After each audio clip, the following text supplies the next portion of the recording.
हे दोस्तों, 48 our startup के founder Fraser Doherty को अपना फर्स्ट बिजनेस आइडिया आया था जब वो बहुत छोटे से थे।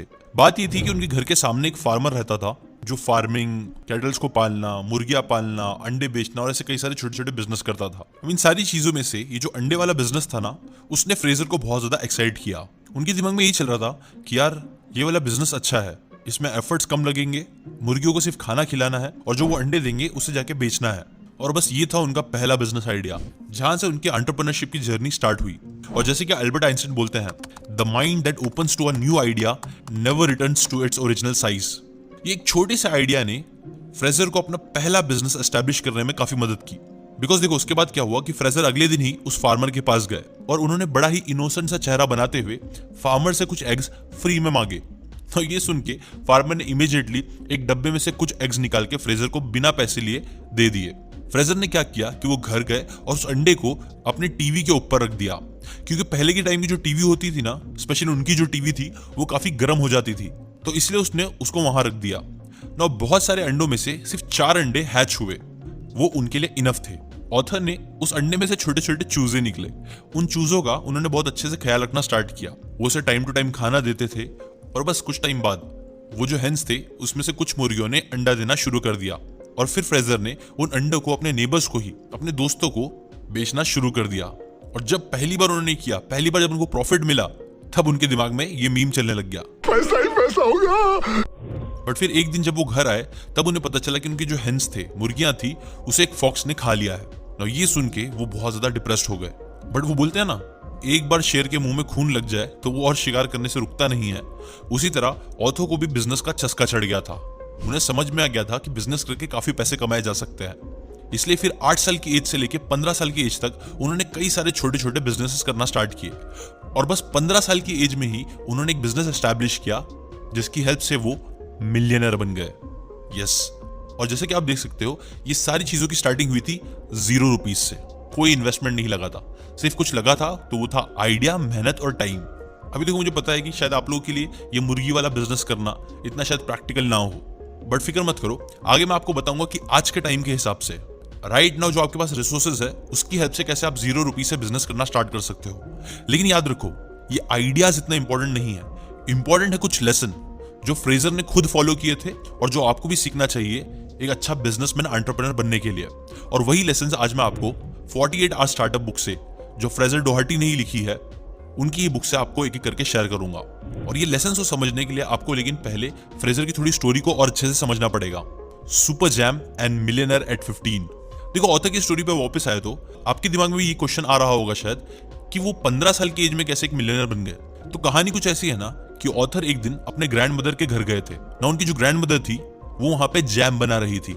ऑथर ने जब वो जैम को टेस्ट किया तो उन्हें वो जैम बहुत ही ज्यादा अच्छा लगा। जिसके बाद ऑथर ने अपनी ग्रैंड मदर से पूछा कि क्या आप भी मुझे जैम बनाना सिखा सकती हो।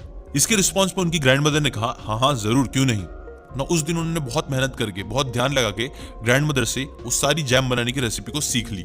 जिसके बाद वो सुपरमार्केट गए, उन्होंने कुछ फ्रूट्स खरीदे और बस घर आके जैम बनाना शुरू कर दिया ना। ये जैम बनाने के बाद उन्होंने उस जैम को अपने फ्रेंड्स, फैमिली और नेबर्स को टेस्ट कराना स्टार्ट किया, जिसका रिस्पॉन्स ऑथर को बहुत ही पॉजिटिव मिला। इनफैक्ट कई सारे लोग उन्हें पैसे पे करने के लिए रेडी हो गए और बस, और यहीं पे उन्हें अपना प्रूफ ऑफ कॉन्सेप्ट मिल गया था।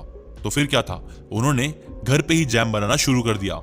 बट घर में जैम बनाने का जो प्रॉब्लम थी ना, वो ये थी कि वो 1000 से ज्यादा जैम की बॉटल नहीं बना पा रहे थे हर हफ्ते।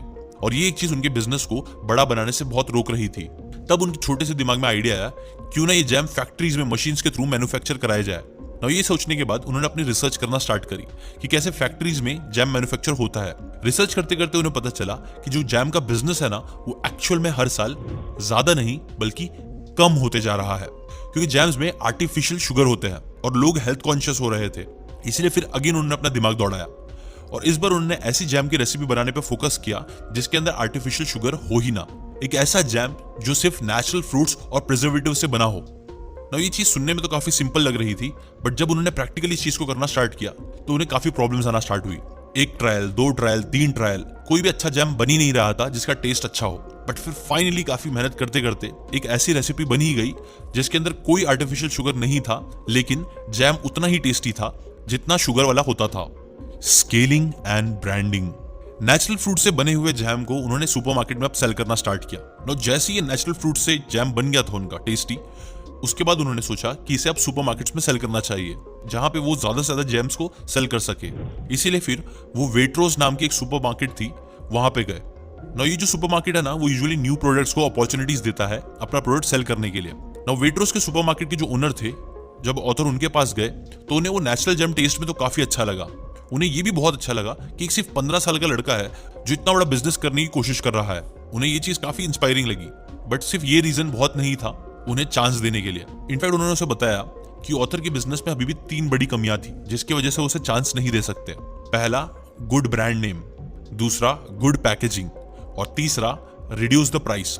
ये 3 प्रॉब्लम्स थी जिसकी वजह से उन्होंने फ्रेजर को मना कर दिया। फिर क्या था ना, देखो ऑब्वियसली मैक्सिमम लोग तो इधर तक भी नहीं पहुंचते हैं, कोई ट्राई ही नहीं करता है, लेकिन फ्रेजर ढीठ इंसान थे, जिद्दी थे। उनका आइडिया तो रिजेक्ट हो गया था, बट स्टिल उन्होंने हार नहीं मानी। वो बहुत सारे ब्रांडिंग और मार्केटिंग एक्सपर्ट्स के पास गए, उनसे सीखने लग गए कि कैसे वो अच्छा ब्रांड और मार्केटिंग कर सकते हैं। जो करते करते सीखते सीखते उन्हें एक नाम समझ में आया।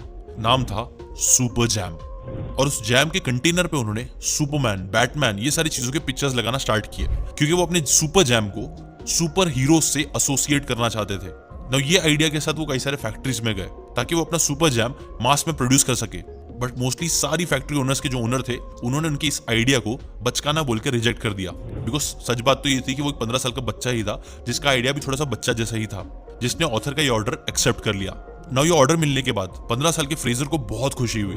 वो उछलते कूदते हुए वेट्रोस के ओनर के पास गए, लेकिन जैसे ही वो वहां पहुंचे, वेट्रोस वाले ने उनके इस ऑफर को रिजेक्ट कर दिया, ये बोलते हुए कि जिस फैक्ट्री ने ये ऑर्डर लेने के लिए हाँ बोली थी वो एक्चुअल में बहुत कॉस्टली है, जिससे प्रॉफिट मार्जिन बुक नहीं करा जा सकता है। इनफैक्ट इस टाइम पे जो वेट्रोस के ओनर थे उनको तो जैम का टेस्ट भी पसंद नहीं आ रहा था। अब ये एक और बहुत बड़ा चैलेंज था ना, ये चीज फ्रेजर के लिए बहुत ज्यादा डिमोटिवेटिंग थी, क्योंकि उन्होंने 1 साल इन्वेस्ट कर दिए थे इसके ऊपर ये सारी चीजें करने में, बट फिर भी उनका आइडिया रिजेक्ट हो चुका था। कई बार उनका दिल किया कि वो गिव अप कर दे, बट स्टिल उन्होंने गिव अप नहीं किया। फिर अगेन वो कई सारे एक्सपर्ट से मिलने गए, जिससे उन्होंने पैकेजिंग और ब्रांडिंग के रोल को और समझा, जहां उन्होंने सीखा कि कैसे प्रोडक्ट का जो एस्थेटिक होता है, ब्रांडिंग होती है, पैकेजिंग होती है, उसका एस्थेटिकली और विजुअली अपीलिंग होना बहुत ज्यादा जरूरी है। क्योंकि अगर आपकी पैकेजिंग अच्छी होगी तो वो आपके सेल्स को 10 गुना तक भी बूस्ट कर सकता है। और तो और ब्रांडिंग अच्छी तरीके से करने से आपका प्रोडक्ट भले से A1 ना भी हो, फिर भी लोग खरीद लेते हैं। नो ब्रांडिंग के ऊपर ऑथर ने सीखा था कि कैसे ब्रांडिंग करने के लिए आपको कोई एक सिंगल रीजन चाहिए जिससे आप अपने प्रोडक्ट को कॉम्पिटिटर से बेटर बता सको। और ये फिगर आउट करते टाइम उनके दिमाग में एक लाइन आई, 100% फ्रूट्स, नो आर्टिफिशियल शुगर। उन्होंने डिसाइड किया कि वो इसी के साथ उनकी ब्रांडिंग करेंगे, यही चीज को कस्टमर्स के दिमाग में छपाएंगे, क्योंकि यही चीज थी जो उन्हें उनके कॉम्पिटिटर से आगे लेके जा रही थी। ऐसे ही उन्होंने कुछ ब्रांडिंग में चेंजेस करे, जिसके बाद एक नई फैक्ट्री ओनर से वो मिले, और गेस व्हाट, उनकी डील इस बार सक्सेसफुल हुई। और फिर इसके बाद वो वापस से वेट्रोस के पास गए। उन्होंने उनको प्रॉफिट मार्जिन्स, प्रोडक्ट की न्यू ब्रांडिंग स्ट्रैटेजी, ये सारी चीजें समझाई, जो चीज देख के वेट्रोस के जो ओनर थे वो काफी इंप्रेस हुए और उन्होंने उनका प्रोडक्ट खरीदने के लिए एग्री कर दिया, जिसकी वजह से ऑथर ने एक ही दिन में 50,000 जैम बनवाए, जिसके बाद वो कुछ ही दिन के अंदर न्यूज़पेपर्स में आ गए। उनका बिजनेस टेक ऑफ कर गया और वो एक मिलियनेयर किड बन गए। और बात बस यही नहीं खत्म हुई, इसके बाद ऑथर ने कई सारे सक्सेसफुल वेंचर्स किए, जैसे कि ओट्स का बिजनेस, बियर का सब्सक्रिप्शन बिजनेस, एटसेट्रा एटसेट्रा।